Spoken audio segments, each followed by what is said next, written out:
Hey, everybody, welcome to Deep Fat Fried. And say goodbye to your eardrums. Thank you, TJ. Say goodbye to your fucking eardrums. Scotty Kirk is really dumb. What do you think of that, Scotty? Like them lyrics? Well, TJ, I consider who's saying those lyrics. And, I mean, obviously, you're The greatest man in the universe? Yeah, that's true. You've always been That's opposed to me, TJ. Yeah, that's true. You've always been against me, TJ. Should have killed you when I had the chance. You tried, TJ, and failed. Should have killed you when I had the fucking chance. What do I do for a living? What is this? What do you do for a living, Paul? Yeah, what is this? What is this show? What would you rather do for a living? What even is this? What would you rather do for a living, You'd rather Paul? suck a mean dick. I didn't say I'd rather do anything. I said, what is it that I do? I don't know. You get to be... I deal with insanity day in and day out. You get to be, I think, the second fattest now of three relatively fat neckbeards, bloviating and complaining and bitching and moaning and screaming and yelling. All while doing nothing and to, raging to and change ranting. anything. And, basically just fuck the state of the world. What are you guys going to do about it? Oh, nothing. We make a podcast. Hey, we're talking about it. That's the first step. We're raising awareness of how bad things suck. Oh, God, you're truly doing nothing. So that someone else down the line, maybe you'll fix What a way to dress up your bullshit. We're raising awareness. It's got to be somebody that has more time. We're doing all the awareness raising. Yeah. So somebody else go out and do all the fixing. Yeah, we're full-time awareness raisers. Where's the fuck? Yeah, you guys be the We'll fixers. point and let you know when we see another fucking wildfire getting out of control. Look, right there, you know right what I mean? there. Oh, this social program's about to fucking go to shit. Someone fix it, quick. And then, yeah, all you fixers jump in and take care of it. You know what I mean? Yeah, it's the perfect system. If only you guys would fucking carry your weight for once. Yeah. Fall into line. Start moving to where we point. You know what I mean? It's like, come on. We've been pointing. What do we have to do, for fuck's sake? So today's episode is about joke theft, joke thieves. AKA TJ's career. Yeah. It's about me. It's about TJ's career. TJ I wanted steals to most ask- of his jokes from Bill Hicks and George Carlin. Yeah. LOL. I've been accused. Rightly course you so. have. You're a fucking thief, TJ. Yeah. I can't think of a specific instance, but I know that I've heard it before. Like, you stole this from such and such or whatever.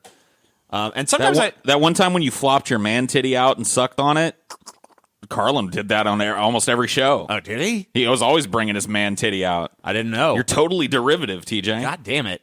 So, oh man, I can't tell you. When I was doing the research for this episode, I cannot tell you how many times I saw in these articles this cute, cheeky little phrase: joke theft is no laughing matter. Why? So I made sure not to use that phrase in my research at all. Oh, dude, it's because some of these people that write these articles, they just go look and like, what did someone else write? It's like I know. Remember I was doing this part They're about Dune? continuously stealing that joke from one another. Well, not that it's a good when joke. I was doing the fucking research on Dune, it was like, it's Star Wars, but for adults. It's Star Wars. But I was like, oh my God, I'm so sick of this fucking phrase. Star Wars for adults. As if adults don't already watch Star Wars anyway. I don't know. How did a community of comedians come up with a joke that's so unfunny? Well, I mean, it doesn't seem to be it seems to be the journalists that cover it that okay. that like that I guess, phrase. all right. So it's just our hack media. Don't worry. Well, I think Got of the it. phrase "no laughing matter," I think more of that crazy ass scene in Dracula. Yeah, where it's that's like, that's constantly what's in my head too. You know, when someone says that, it's all like, it's like, oh, that's whatever. I should think not. It is no laughing matter. You know, I was telling you how much I just love that fucking movie, dude. It's like, sorry, Drac. I was talking about that Didn't know it scene was a touchy earlier subject. today with her. I'm like, nah, dude. When you see that scene, that sets the whole tone for the movie. Those are the best We're not scenes in the talking about movie, man. Whatever. It's neither here nor there. Why are you derailing the shit, Scotty? that. I'm sorry. I was thinking about Dracula. I'm Quit sorry. derailing I'm the Let's sorry. talk show. about Bram Stoker's Dracula for the All next right. 2 hours. So this is now an impromptu episode. Fuck this joke theft bullshit. This is now an impromptu Dracula episode. Yeah. No, it's not.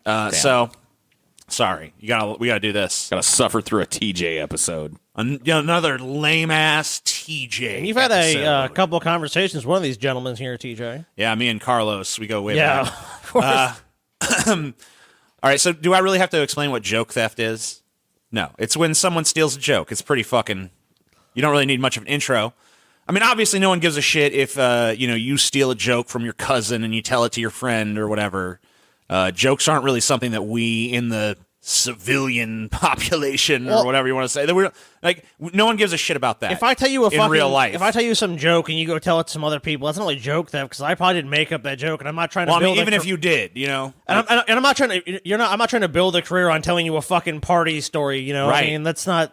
But you know, if you make your living as a comedian, and you know, you steal a joke from someone else who is working as a comedian or a comedy writer or whatever, then jokes are, you know.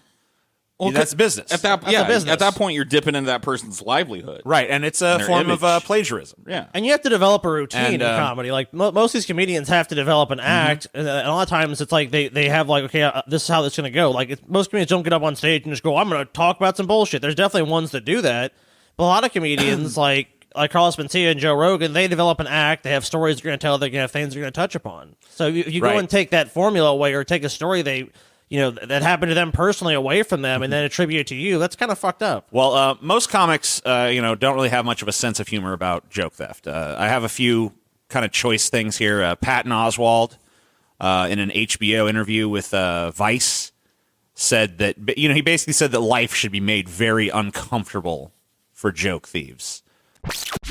Mr. Carlos Menstealia. This guy's been accused of stealing bits from Bill Cosby, Ari Schaefer, George Lopez, Bob Levy, Bobby Lee. Basically, everybody's accused of this motherfucker. A bunch of stealing people. jokes. Everyone that was hanging around at that time in his life pretty much is accused him of joke thievery. His thefts were pretty goddamn brazen in some instances. He's stolen. Apparently, he would. Here's a fucking total alpha dog kind of bullshit move. He would literally steal comedians' jokes while they were in the audience. so he didn't even care Like, that they were there to yeah. watch him doing their material. Like there were instances where he's on the stage, someone else is about to go on after him, and he will literally steal the jokes of the person who's about to go on after him, Wow. just to be that big of a fucking dickbag. Dude, he didn't give it. a fuck. There was minutes of like some George Lopez show that he just lifted. 13 minutes, I believe, Yeah, it they was like- said was totally lifted from Just lifted it. George Lopez. Now, we've all seen Joe Rogan versus Carlos Mencia. We've all seen that confrontation. If you haven't, go check it out. Joe Rogan literally accosts Mencia right to his face while Mencia is performing.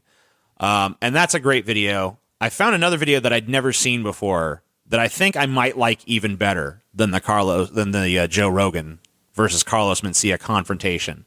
It was in the aftermath of that. Carlos was on some radio show, and he was actually talking about the Joe Rogan stuff. It was a softball interview. The DJ was totally taking his side and was like, yeah, Rogan was overreacting. He's just bitter. He's jealous of your success, blah, blah, blah, blah, blah. Of course. So he's getting this schmoozy, ass-kissy interview from this radio Oh, DJ. Carlos, you're so smart. You're so Oh, right. you would never steal jokes, Carlos. Oh, You- yeah, you're so Carlos. good. So then this happens. I don't know why it, Yeah, I guess it. but I know where it starts. So here you go. So Right, this, like everybody's like, dude, you exploit stereotypes. You know, there's stereotypes, and you just do this and that. And I was like, you know what? I'm going to have a stereotype Olympics. So we did that yesterday. We actually had a stereotype Olympics where we had 5 guys, you know, black guy, white guy, Asian guy, a Middle Eastern guy, and a Hispanic guy, and we had them just compete in stereotypical events to see if everybody actually had. So for the white guy, we had an ice skating contest. For the black guy, we had a watermelon eating contest. Oh my! That's awesome. Is that so wrong? It's funny. Man, we had a rock throwing contest. All right, listen, Carlos. Oh my! For the Asian, Carlos. we had a penis measuring. I'm kidding you, man. Carlos. Listen, I'm having Hold such on. a good time, man, and I need not to put anybody down.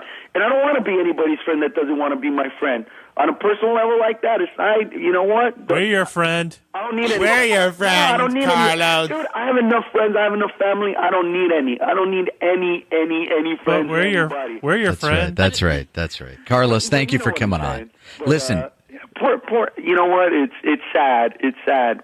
But it's sad. you know what are you gonna do? Carlos, you're going to be in town, and sometime this summer you're going to be at the Civic Center here in San Diego. Wish you the best of luck, man. Yeah, man, and All right, the other shoe's about to drop. go to carlosmencia.com or Carlos Mencia MySpace, and we're moving to July 9th, so not this Sunday, but next Sunday. That's when the season starts, and season 1 DVD out on sale, uncensored now. I will be coming into town. The show's almost sold out, so yeah, get them quickly, man. Thank you, Carla. Make sure you come All right, in. my brother. All right, man. See ya. Eddie.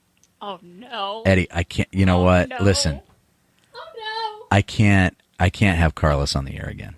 That's the What? last time. What? That's the last no. time. Oh, Ashley, just wait.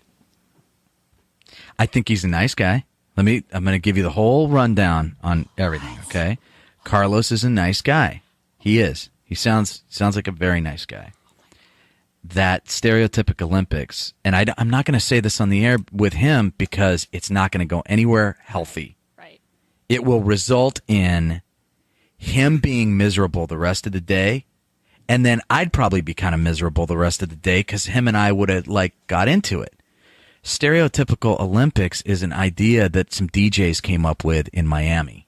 Shut up. In fact, we heard the idea from these guys in Miami, and we were going to do it here on the air. Yeah. We heard the idea from them at Morning Show Boot Camp last year. Yeah, like in our notes back from boot camp. Yeah, we got it in our notes. It's like Stereotypical damn, Olympics. dude. from about 10 months ago that says stereotypical No. Olympics, and it lists basically exactly everything he said they did. No. And so here we are. Oh, F. Here we are talking about the fight Oh, between F. him and Rogan. How lame. Radio was so stupid. Radio's- F. Oh, F. I mean, yeah, F. I can see why this guy fucking. The guy was totally professional. But he's like, man, fuck this dude. Yeah, you notice that as soon as Carlos started making that joke, he started kind of rushing him off the air. He was trying to wrap it. Yeah, he's like, okay, Carlos, that's great. You're great. Bye-bye. Yeah. Where Rogan says this Of course together. he would. You know why he would? Because he's a thief and a scumbag. Oh my He gosh. denies over and over and over to us. Why And didn't he you says, call him out? I'll tell you why, because I would have been miserable the rest of the day. Yeah. Oh my god. It wouldn't have gone anywhere healthy. My hand to the Lord. I would have been miserable the rest of the day. Yeah, well, it would have been so uncomfortable. It's not that it would be uncomfortable. I do stuff that's uncomfortable all the time. That's not what it's about.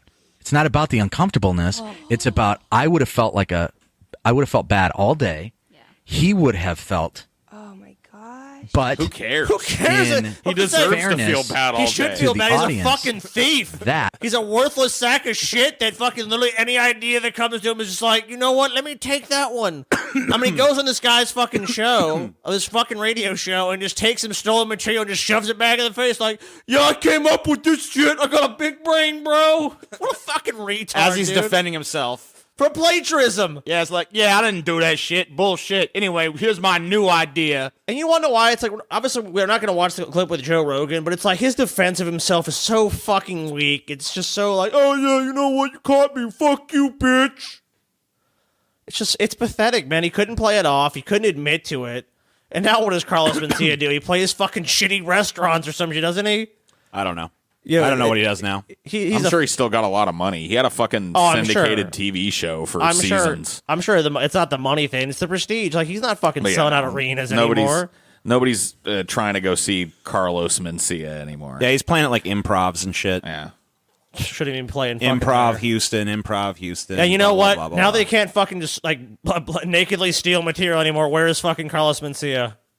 Oh, I don't know. Probably still nakedly stealing material. But On a smaller scale. Yeah. Yeah, on a much smaller scale. you gotta love him for that. He's kind of like a toady. It's good to know he's out there stealing jokes for the Yeah. rest of us. You know what I mean? Any given town. He's like in the America. Rumpelstiltskin, you know? Carlos Mencia waits with his notepad, waiting for you to tell a funny joke. If you run into a Mencia, don't worry, they're harmless. They just want to steal your Yeah, jokes. that's a good one. And got anything else? Amy Schumer. Schumer. Now this is a fucking perplexing one because I've heard so many people go, no, and I've seen the compilations. I'm not sure if you pulled any. You probably didn't, but it's just like it They're blows. so long.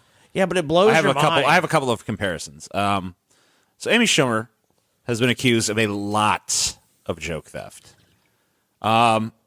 It seems like it might be a little bit on the trumped up side. In some And cases, in yeah. some cases, she has a degree of plausible deniability. But there's a couple that's Because pretty clear. like there's a Mad TV bit from a few years ago where Well, I mean, like, it's more than a few literally years. beat for beat. Like, it's 2008, I think it came out. And beat for beat, it was basically the exact same as the thing she did on her show. But you kind of have this plausible deniability of, well, she didn't necessarily write that. One of her writers might have stolen it, but not her. The Conan defense. Right. Although he didn't even make that Right. defense. He tried to just be like, it's all a coincidence. I don't know what, she didn't have any specific, I wasn't able to find any specific defense of this. Just a vague denial, like, I didn't do it. Didn't do it. Never do it. Because obviously, because he busted Mencia, a lot of people go to Joe Rogan on this, and he kind of dismissed it. Well, he was kind of like, "Oh, it's more like a coincidence kind of thing." And like, if I remember correctly, he didn't think it was a big deal. So let's see this coincidence in action. Deep bad fight. Deep bad fight.